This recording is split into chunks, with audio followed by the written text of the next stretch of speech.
മിശിഹായിൽ സ്നേഹം നിറഞ്ഞവരെ, വചനം തിരുവചനം എന്ന ആത്മീയ വിരുന്നിലേക്ക് ഏവരെയും സ്നേഹത്തോടെ സ്വാഗതം ചെയ്യുന്നു. ഈശോ നമുക്ക് നൽകുന്ന വളരെ പ്രധാനപ്പെട്ട സമയങ്ങളാണിത്. അതിനുള്ള കേൾക്കാനായിട്ടുള്ള ആരോഗ്യവും പറയാനായിട്ടുള്ള ആരോഗ്യവും എല്ലാം ഈശോയാണ് നമുക്ക് നൽകുന്നത്. തീർച്ചയായിട്ടും ഈ വചന ശുശ്രൂഷയിലൂടെ ഈശോ നിങ്ങളെയും നിങ്ങളുടെ കുടുംബങ്ങളെയും നിങ്ങളുടെ നിയോഗങ്ങളെയും ആശീർവദിക്കട്ടെ എന്ന് പ്രാർത്ഥിക്കുന്നു. നമുക്ക് വചനത്തിലേക്ക് വരാം. ഇന്ന് നമ്മൾ കാണാനായിട്ട് ആഗ്രഹിക്കുന്ന ഒരു വിചിന്തന വിഷയം എന്നത് നമ്മളെ പല രീതികളിൽ അലട്ടുന്ന ഭയമുണ്ട്. ഈ ഭയത്തിൻ്റെ കാരണം ഒന്ന്. രണ്ട്, ഇതിനെ നമുക്ക് എങ്ങനെ അതിജീവിക്കാം. അതിന് ചെറുതായിട്ട് നമ്മൾ വചനത്തിൻ്റെ അടിസ്ഥാനത്തിൽ നമുക്കൊന്ന് കാണാനായിട്ട് ആഗ്രഹിക്കുകയാണ്. ഒരുപാട് ആളുകൾ വല്ലാത്ത രീതിയിൽ എന്ന് വെച്ചാൽ നല്ലതായിട്ട് പ്രാർത്ഥിക്കുന്ന ആളുകളും നല്ല വിശ്വാസത്തിലുള്ള ആളുകൾക്ക് പോലും ചില സമയങ്ങളിൽ വല്ലാത്ത രീതിയിലുള്ള ഭയം, മാത്രമല്ല ചിലപ്പോൾ നിരാശയിലേക്കും ആത്മഹത്യാ ചിന്തയിലേക്കൊക്കെ പോകുന്ന തലങ്ങളിൽ കാണാനിടയാകുന്നുണ്ട്.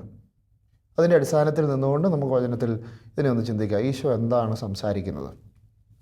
ചില വചനങ്ങളോട് നമ്മൾ കടന്നു പോകാം. നമുക്ക് വചനത്തിലേക്ക് വരാം. ഒന്നാമത്തെ വചനം എന്നത് ലൂക്കായുടെ സുവിശേഷത്തിൽ ഈശോയ്ക്കുണ്ടാകുന്ന ഒരു പ്രലോഭനത്തെ വെച്ചുകൊണ്ടാണ് ഞാനത് നമ്മൾ കാണാനായിട്ട് ആഗ്രഹിക്കുന്നത്. ലൂക്കായുടെ സുവിശേഷത്തിൽ 4-ാമത്തെ അധ്യായം അതിൻ്റെ 5-ാമത്തെ വചനം, ലൂക്ക 4:5 വചനം ഇങ്ങനെയാണ്: പിന്നെ പിശാച് അവനെ ഒരു ഉയർന്ന സ്ഥലത്തേക്ക് കൂട്ടിക്കൊണ്ടുപോയി ഭൂമിയിലെ സകല രാജ്യങ്ങളും ക്ഷണനേരം കൊണ്ട് അവന് കാണിച്ചു കൊടുത്തു. പിശാച് അവനോട് പറഞ്ഞു, ഇവയുടെ എല്ലാം മേൽ എല്ലാ അധികാരവും മഹത്വവും നിനക്ക് ഞാൻ തരാം. ഇതെല്ലാം എനിക്ക് നൽകപ്പെട്ടിരിക്കുന്നു. എനിക്കിഷ്ടമുള്ളവർക്ക് ഞാനിത് കൊടുക്കുന്നു. ഇത് നമ്മൾ മനസ്സിലാക്കണം. ആര് ആരോട് എന്തിനെക്കുറിച്ച് സംസാരിക്കുന്നു എന്നുള്ളത് വളരെ പ്രധാനപ്പെട്ട കാര്യമാണ്. ഈശോ, അതും ഈശോ പരസ്യ ജീവിതത്തിൻ്റെ ആരംഭത്തിൽ പരിശുദ്ധാത്മാവിനാൽ നിറഞ്ഞിരിക്കുന്ന ഒരു സമയത്ത് ഈശോയെ പിശാച് മരുഭൂമിയിലേക്ക് നയിക്കുന്നു. നമുക്ക് പലതരത്തിലുള്ള കോൺട്രഡിക്ഷൻ ഇതിൻ്റെ അകത്തുണ്ട്. ഒന്ന് നമ്മൾ മനസ്സിലാക്കണം, പരിശുദ്ധാത്മാവ് ഈശോയിൽ നിറഞ്ഞിരിക്കുന്ന സമയത്ത് ഉടനെ തന്നെ ഈ പരിശുദ്ധാത്മാവ് തന്നെ ഈശോയെ മരുഭൂമിയിലേക്ക് നയിക്കുന്നു എന്നാണ് വചനം. പരിശുദ്ധാത്മാവിനാൽ നിറഞ്ഞ ഈശോയെ ഈ പരിശുദ്ധാത്മാവ് തന്നെ പിശാചിനാൽ പരീക്ഷിക്കപ്പെടുന്നതിന് മരുഭൂമിയിലേക്ക് നയിക്കൂ. ചോദ്യം: പരിശുദ്ധാത്മാവിനാൽ നിറഞ്ഞ ഈശോയെ ഈ പരിശുദ്ധാത്മാവ് തന്നെ, അങ്ങനെ തന്നെ ആത്മാവ് മരുഭൂമിയിലേക്ക് നയിച്ചെന്നാണ്. ആത്മാവ്, ഈ പരിശുദ്ധാത്മാവ് പിശാചിൻ്റെ പ്രലോഭനത്തിന് പരിശുദ്ധാത്മാവിനെ നിറഞ്ഞു കഴിയുമ്പോൾ ഈ പരിശുദ്ധാത്മാവ് തന്നെ നയിക്കുമോ? തെറ്റിദ്ധാരണ ഉണ്ടാകരുത്. നമ്മൾ ചിന്തിക്കണം, എന്താണ് അതിന് കാരണം? പരിശുദ്ധാത്മാവിനാൽ നിറഞ്ഞ ഈശോ ഉടനെ അടുത്ത് വരുന്നത് അങ്ങനെയാണ്. ഇതിൻ്റെ തുടക്കം എങ്ങനെയാണ്? യേശു പരിശുദ്ധാത്മാവിനാൽ നിറഞ്ഞവനായ ജോർദാനിൽ നിന്ന് മടങ്ങി ആത്മാവ് അവനെ മരുഭൂമിയിലേക്ക് നയിച്ചു. ലൂക്ക 4:1. എന്തിനാ പിശാചിനാൽ പരീക്ഷിക്കപ്പെടുന്നതിന് പരിശുദ്ധാത്മാവ് നയിക്കൂ? അതിന് കാരണം എന്താണ്? നമ്മളതിനെ ഒന്ന് ചിന്തിക്കണം. എന്ന് പറഞ്ഞാൽ അതിൻ്റെ ഉത്തരം ഇതാണ്: ഈശോയുടെ ജീവിതത്തിൽ പരിശുദ്ധാത്മാവ് നിറഞ്ഞു കഴിഞ്ഞപ്പോഴാണ് ഇത് പിശാചിൻ്റെ പ്രലോഭനമാണെന്ന് മനസ്സിലാക്കാൻ പറ്റിയത്. മനസ്സിലാക്കണം. അതായത് നമ്മുടെ ജീവിതത്തിലുണ്ടാകുന്ന പ്രലോഭനങ്ങളെ അത് പ്രലോഭനങ്ങളാണെന്ന് മനസ്സിലാക്കണമെന്നുണ്ടെങ്കിൽ ആത്മാവ് വേണമെന്നുള്ളതാണ്.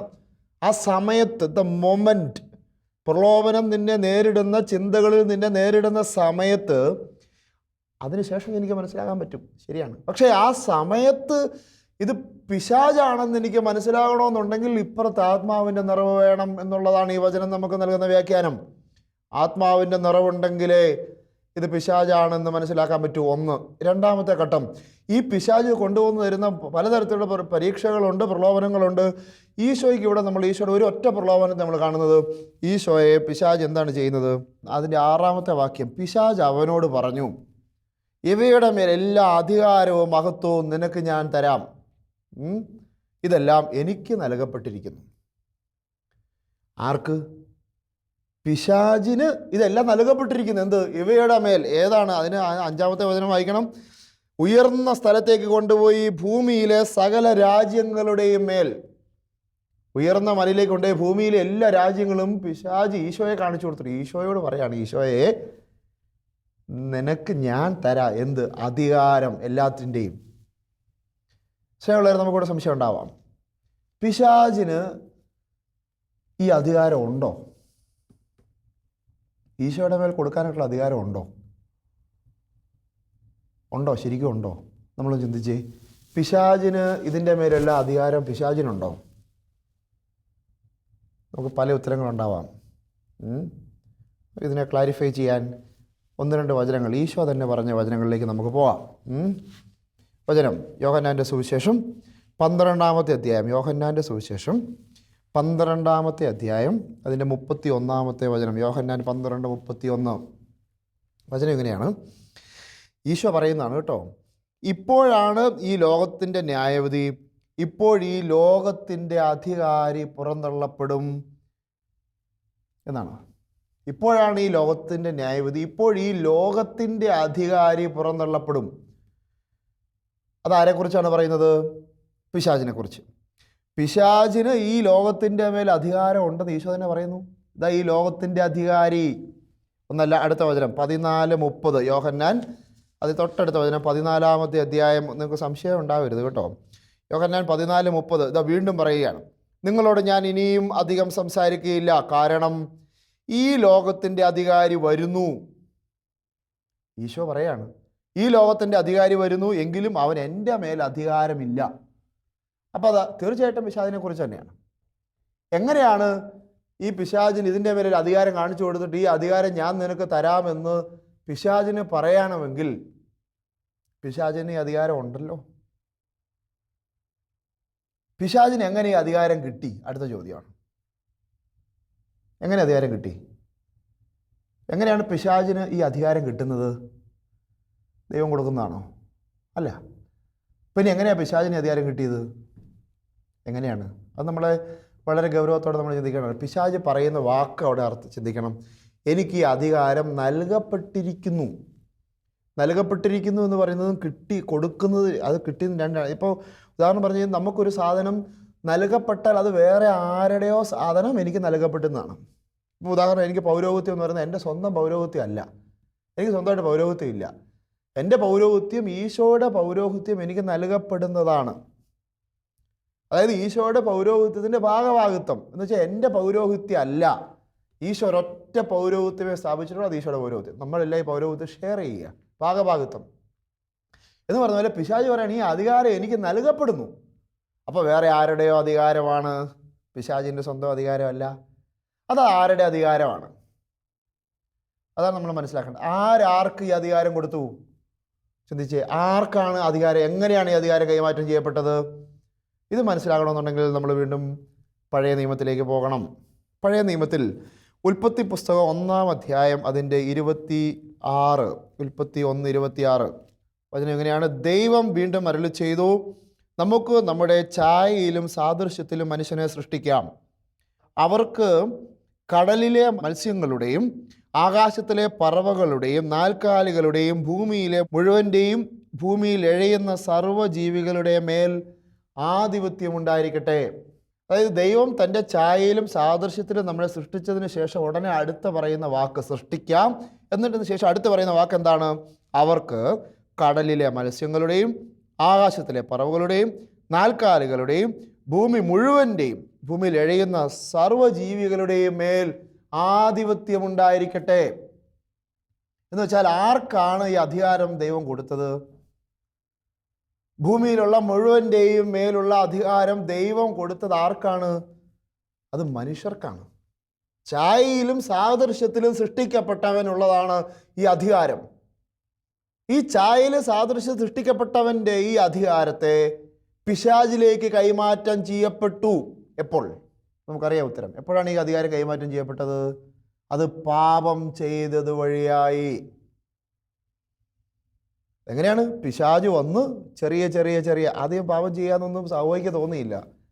ഹവ്വയോട് ചുമ്മാ സംസാരിക്കുകയാണ്. ചുമ്മാ പിശാച് ഇങ്ങനെ ഹവ്വയോട് സംസാരിച്ച് വന്നിട്ട് പറയുകയാണ്, എങ്ങനെയുണ്ട് കാര്യങ്ങൾ? അപ്പോൾ പറയാനും ഈ ഇത് തുറക്കുമെന്നും ആദ്യം നേരിട്ട് പാപം ചെയ്യണമെന്ന് പറയുന്നില്ല. പയ്യെ പറഞ്ഞ് കഴിയുമ്പോൾ ദൈവത്തെ പോലെ ആകണമെന്നൊരു ചിന്ത ഹവ്വയുടെ ഉള്ളിൽ മുളയെടുക്കുന്നു. ആദ്യം പഴം തിന്നണമെന്ന് ഓർത്തുകൊണ്ടൊന്നും അല്ല വന്നത്. ദൈവത്തെ പോലെ ആകണമെന്നൊരു ചിന്തയിൽ നിന്ന് തൊട്ടടുത്തത് ശരീരത്തിൻ്റെ പ്രലോഭനത്തിലേക്ക് വരികയാണ്. ഇത് കണ്ടാൽ അഭികാമ്യം, കണ്ണിന് അഭികാമ്യം, നാവിന് രുചികരം, പയ്യെ പയ്യെ പാപത്തിലേക്ക് കൊണ്ടുപോവാണ്. അങ്ങനെ ഈ അധികാരത്തെ പാപം ചെയ്യുന്നത്, കൽപ്പന ലംഘിക്കുന്നത് വഴിയായി മനുഷ്യന് ദൈവം കൊടുത്ത അധികാരത്തെ മനുഷ്യൻ തന്നെ അത് പിശാചിന് കൊടുക്കുകയാണ്. അപ്പോൾ എങ്ങനെയാണ് ഈ അധികാരം? ഒന്ന്, ഞാൻ പാപം ചെയ്തത് വഴിയായി പിശാചിന് ഈ അധികാരം കിട്ടി. ഇനി ഈശോ ഈ അടുത്ത് പറയുന്നത് എന്താണ്? ഈശോ ഇതിനെക്കുറിച്ച് വളരെ കൃത്യമായിട്ട് പറയുന്നുണ്ട്. യോഹന്നാൻ്റെ സുവിശേഷം 8:34. യോഹന്നാൻ 8:34. യോഹന്നാൻ്റെ സുവിശേഷം 8-ാം അധ്യായം അതിൻ്റെ 34-ാമത്തെ വചനത്തിൽ ഈശോ പറയാണ്, യേശു പ്രതിവചിച്ചു, സത്യം സത്യമായ ഞാൻ നിങ്ങളോട് പറയുന്നു, പാപം ചെയ്യുന്നവൻ പാപത്തിൻ്റെ അടിമ എക്കാലത്തും ഭവനത്തിൽ വസിക്കുന്നില്ല. അവൻ അടിമയാണ്, അവൻ ഭവനത്തിൽ വസിക്കുന്നില്ല. പുത്രനാകട്ടെ എക്കാലവും ഭവനത്തിൽ വസിക്കുന്നു. അതുകൊണ്ട് പുത്രൻ നിങ്ങളെ സ്വതന്ത്രരാക്കിയാൽ നിങ്ങൾ യഥാർത്ഥത്തിൽ സ്വതന്ത്രരാകും. ഈശോ പറയാണ്, എന്ന് വെച്ച് കഴിഞ്ഞാൽ പാപം ചെയ്യുന്ന ഒരാളെ സംബന്ധിച്ചിടത്തോളം അവൻ അടിമയാണ്, അവന് സ്വാതന്ത്ര്യമില്ല, അവൻ പിശാചിൻ്റെ അടിമയാണ്. എന്ന് വെച്ചാൽ അവൻ്റെ മേലുള്ള അധികാരം ആർക്കാണ്? പാപം ചെയ്യുന്ന ഒരാളെ സംബന്ധിച്ചിടത്തോളം അവൻ്റെ മേലുള്ള അധികാരം ഓണർഷിപ്പ് അല്ലേ. അടിമ എന്ന് പറഞ്ഞാൽ വേറൊരു ആളുടെ കീഴിൽ അയാൾ പണത്തിന് ഇപ്പോൾ എന്നെ വാങ്ങുകയാണ്, അടിമ. അപ്പോൾ വേറൊരാളാണ് എൻ്റെ കാര്യങ്ങൾ നിയന്ത്രിക്കുന്നത്, തീരുമാനിക്കുന്നത്. അത് പാപം ചെയ്യുന്ന ഒരാളെ സംബന്ധിച്ചിടത്തോളം അവൻ ദൈവപുത്ര സ്ഥാനത്ത് നിന്ന് അവൻ്റെ സ്വന്തം സ്വാതന്ത്ര്യം ഉപയോഗിച്ചുകൊണ്ട് അവൻ പിശാചിൻ്റെ അടിമത്തത്തിലേക്ക് പോകുന്നു. ഈ അധികാരം എൻ്റെ മേൽ പിശാചിന് എന്തെങ്കിലും തരത്തിൽ അധികാരമുണ്ടെങ്കിൽ അത് ഞാൻ ചെയ്യുന്ന പാപം വഴിയായിട്ട് മാത്രമേ ഉള്ളൂ. അതുകൊണ്ട് നമ്മൾ പിശാചിനെ അല്ല പേടിക്കേണ്ടതെന്ന്, മറിച്ച് പാപം വഴിയായിട്ട് മാത്രമേ ലോകത്തിൻ്റെ അധികാരിയെക്കുറിച്ച് പറയാണ്. ഇന്ന് ഈശോയ്ക്ക് മരുഭൂമിയിലുണ്ടായ പ്രലോഭനത്തെയാണ് നമ്മൾ ധ്യാനിക്കുന്നത്.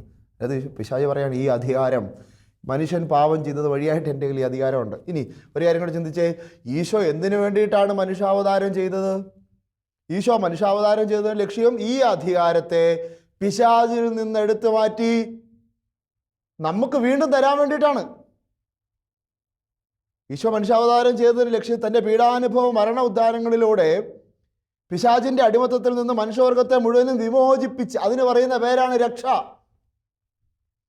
ഈ വിമോചനം തന്നിട്ട് ഈ അധികാരത്തെ ഈശോ ഈ അധികാരത്തെ നമുക്ക് തരാൻ വേണ്ടിയിട്ടാണ് ഈശോ മനുഷ്യാവതാരം ചെയ്തത്. എന്നിട്ടോ ഈശോ തുടക്കത്തിൽ പറയാണ്, ഇതാ ലോകത്തിൻ്റെ അധികാരി എന്ന് ഈശോ തുടക്കത്തിൽ പറഞ്ഞുകൊണ്ടിരുന്ന അതേ ഈശോയുടെ പീഡാനുഭവ മരണ ഉത്ഥാനത്തിന് ശേഷം പ്രത്യക്ഷപ്പെട്ടിട്ട് മത്തായി 28:18, എല്ലാവരും വചനം എടുക്കണം. മത്തായിയുടെ സുവിശേഷം 28:18. ഉത്ഥാനത്തിന് ശേഷം, അത്രയും കാലം ലോകത്തിൻ്റെ അധികാരി എന്ന് ഈശോ തന്നെ പറഞ്ഞ ഉത്ഥാനത്തിന് ശേഷം ഈശോ പറയുന്ന വാക്കാണ് മത്തായി 28:18. ഉത്ഥാനത്തിന് ശേഷം ഈശോ പറയാണ്, ഈശോ അവരെ സമീപിച്ച് അരുളി ചെയ്തു, എന്താണ്? സ്വർഗത്തിലും ഭൂമിയിലുമുള്ള എല്ലാ അധികാരവും എനിക്ക് നൽകപ്പെട്ടിരിക്കുന്നു. വീണ്ടും ഈശോ പറയാണ് സ്വർഗത്തിലും ഭൂമിയിലും എല്ലാ അധികാരവും എനിക്ക് നൽകപ്പെട്ടിരിക്കുന്നു. എന്ന് വെച്ചാൽ തൻ്റെ പീഡാനുഭവ മരണ ഉദ്ധാനങ്ങളിലൂടെ ഈ അധികാരത്തെ ഈശോ വീണ്ടും തിരിച്ചെടുത്തു എന്നുള്ളതാണ് അതിൻ്റെ അർത്ഥം. നമ്മളിതുകൊണ്ട് തീരുന്നില്ല. നമ്മളെ സംബന്ധിച്ചിടത്തോളം ഇപ്പോഴും ഞാനിപ്പോഴും അടിമത്തത്തിലാണെങ്കിൽ ഈശോ നേടിത്തന്ന ഈ അധികാരത്തെ, സ്വാതന്ത്ര്യത്തെ ഞാനിപ്പോഴും മനസ്സിലാക്കിയിട്ടില്ല എന്നുള്ളതാണ് അല്ലേ.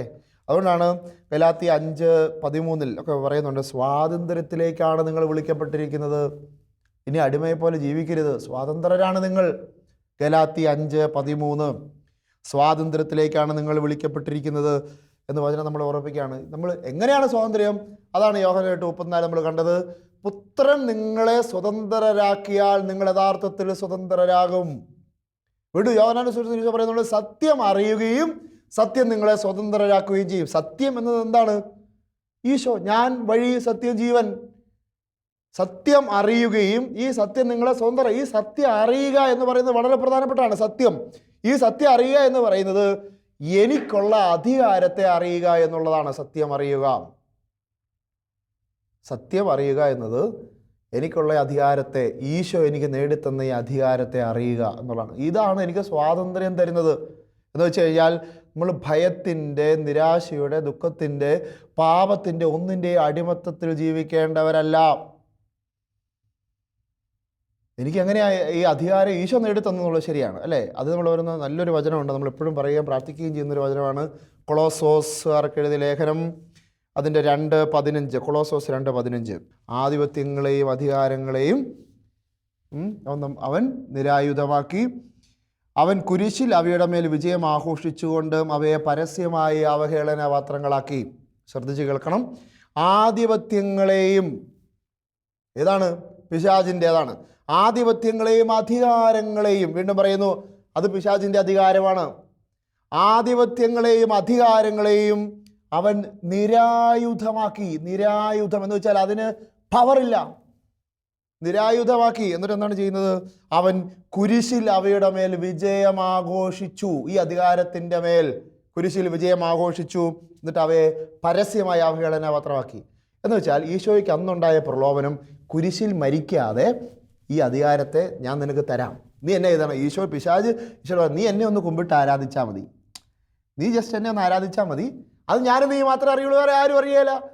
നീ പാവ ഈശോ, നീ ഇനി പാടുപെട്ട് പോയി കുരിശ് മരിക്കുകയോ പിഴ സഹിക്കുകയോ എന്നിട്ട് ഈ അധികാരത്തെ വീണ്ടെടുക്കൊന്നും വേണ്ട. നീ ഇത് അധികാരം എടുക്കാൻ വേണ്ടിയിട്ടാണല്ലോ വന്നത്.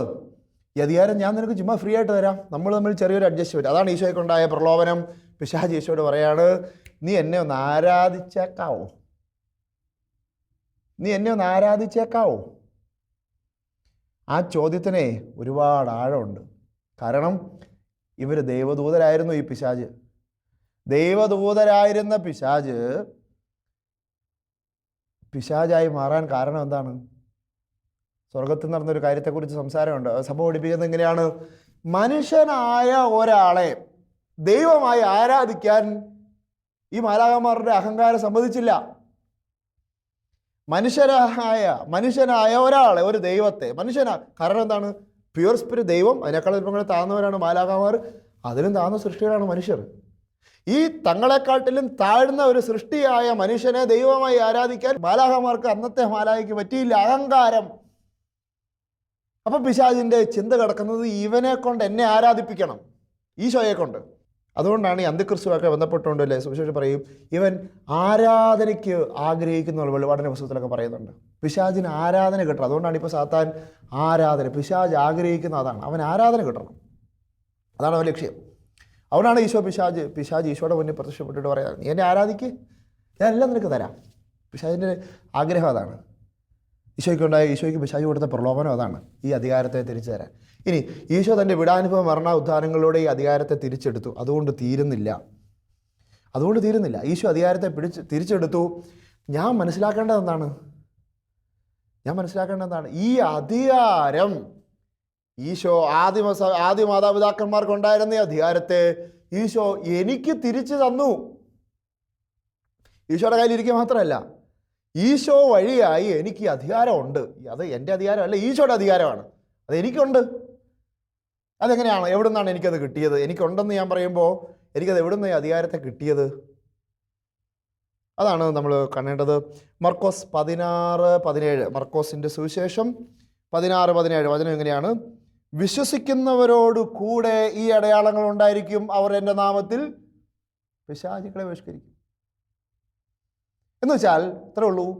മാമോദീസ എന്ന് പറയുന്ന കൂദാശയിലൂടെ എനിക്ക് പിശാചിൻ്റെ മേലുള്ള അധികാരത്തെ ഈശോ തരികയാണ്. അതുകൊണ്ടാണ് ഈശോ, നമ്മൾ ഒരു വചനം കാണുന്നുണ്ട്, എന്താണ്? ലൂക്കാ 9:1. അവൻ 12 ശിഷ്യന്മാരെ വിളിച്ചിട്ട് എന്ത് ചെയ്തു? സകല പിശാചുക്കളുടെ മേൽ അധികാരവും ശക്തിയും കൊടുത്തു. പിശാചുക്കളുടെ മേലുള്ള അധികാര ശക്തി ശിഷ്യന്മാർക്ക് ഈശോ കൊടുത്തു. ഇനി അത് മാമോദീസയിലൂടെ എനിക്ക് എപ്പോഴാണ് കിട്ടുന്നത്? മാമോദീസയിലൂടെ കിട്ടിയെന്ന് പറയും. എപ്പോഴാണ് മാമോദീസയിലൂടെ കിട്ടുന്നത്? അതിന് പറയുന്ന പേരെന്താണ്? ചുമ്മാ ക്ലാരിറ്റി ഉണ്ട് സഭയ്ക്ക്. എന്താണെന്ന് പറയുന്ന പേര്? മാമോദീസയിലൂടെ എനിക്ക് അധികാരമുണ്ട് എന്ന് പറയുമ്പോൾ നമ്മൾ മനസ്സിലാക്കണം, മാമോദീസയിലൂടെ കിട്ടുന്ന മൂന്ന് അധികാരങ്ങളുണ്ട്. ഒന്ന് നമുക്ക് നൽകുന്ന രാജകീയ ദൗത്യം, പ്രവാചക ദൗത്യം, പുരോഹിത ദൗത്യം. ഇന്ന് 3 ദൗത്യങ്ങൾ നമുക്ക് നൽകുന്നുണ്ട്. അതിനകത്തുള്ള ഒരു ദൗത്യത്തിന് പറയുന്ന പേരാണെന്ത്? രാജകീയ ദൗത്യം. എന്താണ് ഈ രാജകീയ ദൗത്യം? മാമോദീസയിലൂടെ എനിക്ക് കിട്ടുന്ന ഈ രാജകീയ ദൗത്യം എന്താണ്? രാജകീയ ദൗത്യം എന്ന് നമ്മൾ വളരെ നിസ്സാരമാണ്. അതായത് രാജാവെന്ന് പറഞ്ഞാൽ എന്താണ്? രാജാവ്, അധികാരം. ഈശോയുടെ രാജ്യത്തെ തിരുനാളൊക്കെ നമ്മൾ ആകും. എന്താ ഈ രാജ്യത്തെ തിരുനാൾ? എന്താണ് രാജ്യത്തെ തിരുനാൾ? ഈ ഭൂമിയിലെ രാജാവിൻ്റെ ഒരു കൺസെപ്റ്റ് അനുസരിച്ചുള്ള രാജാവാണോ ഈശോ? അല്ല. ഈശോയുടെ രാജ്യത്വം, അല്ലെങ്കിൽ നമ്മൾ പറയും ദൈവരാജ്യം എന്ന് പറയും. ഈശോയുടെ പ്രബോധനങ്ങളുടെ എല്ലാം മർമ്മം, പ്രബോധനങ്ങളുടെ മുഴുവൻ കേന്ദ്രമെന്ന് പറയുന്നത്, സുവിശേഷത്തിൻ്റെ മർമ്മം എന്ന് പറയുന്നത് ദൈവരാജ്യമാണ്. എന്താണ് ഈ ദൈവരാജ്യം? ഈശോയുടെ രാജ്യം, ഈശോയുടെ രാജ്യത്തിന് കീഴിൽ. എന്താണ് ഈ രാജ്യത്വം, ദൗത്യം എന്ന് പറയുന്നത്? ഇത്രേ ഉള്ളൂ. പിശാചിൻ്റെ മേൽ, പാപത്തിൻ്റെ മേൽ ഈശോയ്ക്ക് അധികാരമുണ്ട്. ഈ അധികാരം, രാജാവിൻ്റെ അധികാരത്തെ നമ്മൾ ഉണങ്ങുന്നു എന്ന് പറയും. ഈശോയുടെ ഈ അധികാരത്തെ, അത് എനിക്ക് നൽകപ്പെട്ട രാജകീയ ദൗത്യം, എനിക്ക് നൽകപ്പെട്ടിരിക്കുന്ന ഈ ദൗത്യം അത് മനസ്സിലാക്കുക എന്നുള്ളതാണ്. എന്ന് വെച്ച് കഴിഞ്ഞാൽ മാമോദീസായിലൂടെ എനിക്ക് ഈ രാജകീയ ദൗത്യം ഉണ്ടെങ്കിൽ പിശാചുക്കളുടെ മേൽ ഈശോയ്ക്കുള്ള അതേ ദൗത്യം, അതേ അധികാരം മാമോദീസ വഴിയായി എനിക്ക് ഫ്രീ ആയി കിട്ടി. ചിലവർ നമ്മളെല്ലാവരും പറഞ്ഞേ, മാമോദീസായിലൂടെ എനിക്ക് പിശാചിൻ്റെ മേൽ അധികാരമുണ്ട്. അത് ഈശോയുടെ അധികാരമാണ്. അതുകൊണ്ടാണ് നിങ്ങൾ കട്ടപ്പെട്ടിരിക്കുന്ന പൗരോഹിത്യത്തിന് സ്പെഷ്യലായിട്ടൊരു അധികാരം തന്നിരിക്കുക. കാരണം എന്താണ്? ഈശോയുടെ അത് ഗിഫ്റ്റാണത് പിശാചിൻ്റെ മേൽ. അതിനാശം എന്ന് പറഞ്ഞവരെ, നമ്മളെ ഭയപ്പെടുത്തുന്നത്, പിശാച് നമ്മളെ ഭയപ്പെടുത്തും ഈ അധികാരം പ്രയോഗിക്കാതിരിക്കാൻ. അച്ഛൻ്റെ ശക്തി തിരിച്ചറിഞ്ഞാൽ, അതുപോലെ ഒരു മാമോദീസ കിട്ടിയ ഒരു അൽമായന മാമോദീസയുടെ ശക്തി തിരിച്ചറിഞ്ഞാൽ അവനെ പിന്നെ പിശാചിന് തൊടാൻ പറ്റില്ല. അധികാരം മനസ്സിലാക്കാത്തത് കൊണ്ടാണ്. ഈ അധികാരം അറിഞ്ഞാൽ അവൻ ആ അധികാരം ഉപയോഗിച്ചുകൊണ്ട് പിശാചിനെ പരാജയപ്പെടുത്താൻ പറ്റും.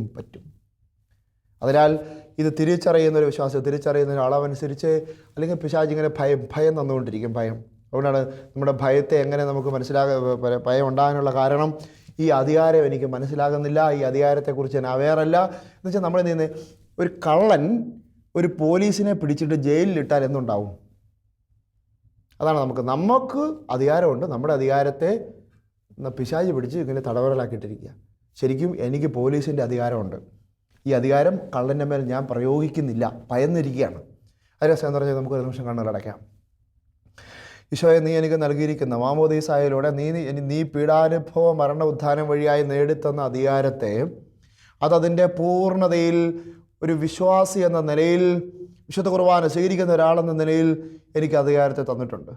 ഇനി ഒരു കൂടോത്തരത്തെ, ഇനി ഒരു മന്ത്രവാദത്തെ, ഇനി മറ്റ് യാതൊരുവിധ ഭയപ്പെടുത്തുന്ന ശക്തികളെ ഞാൻ ഭയന്ന് ജീവിക്കേണ്ടവനല്ല.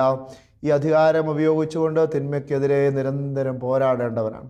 ഈശോയ്ക്ക് ഈ തന്ന അധികാരത്തെ ഓർത്ത് മഹത്വം നന്ദി പറയുന്നു. ഈ അധികാരം ഉപയോഗിക്കാൻ അതിൻ്റെ ശക്തി, വിശ്വാസത്തിൻ്റെ ആഴത്വം ഞങ്ങൾക്ക് നൽകണമെന്ന് ഞങ്ങൾ പ്രാർത്ഥിക്കുന്നു. എല്ലാവർക്കും ഇതിനുള്ള ശക്തി, അധികാരം ഈശോ നൽകട്ടെ എന്ന് യേശുവിൻ്റെ നാമത്തിൽ ഞാൻ ആശീർവദിക്കുന്നു. പിതാവിൻ്റെയും പുത്രൻ്റെയും പരിശുദ്ധാത്മാവിൻ്റെയും നാമത്തിൽ ആമേൻ.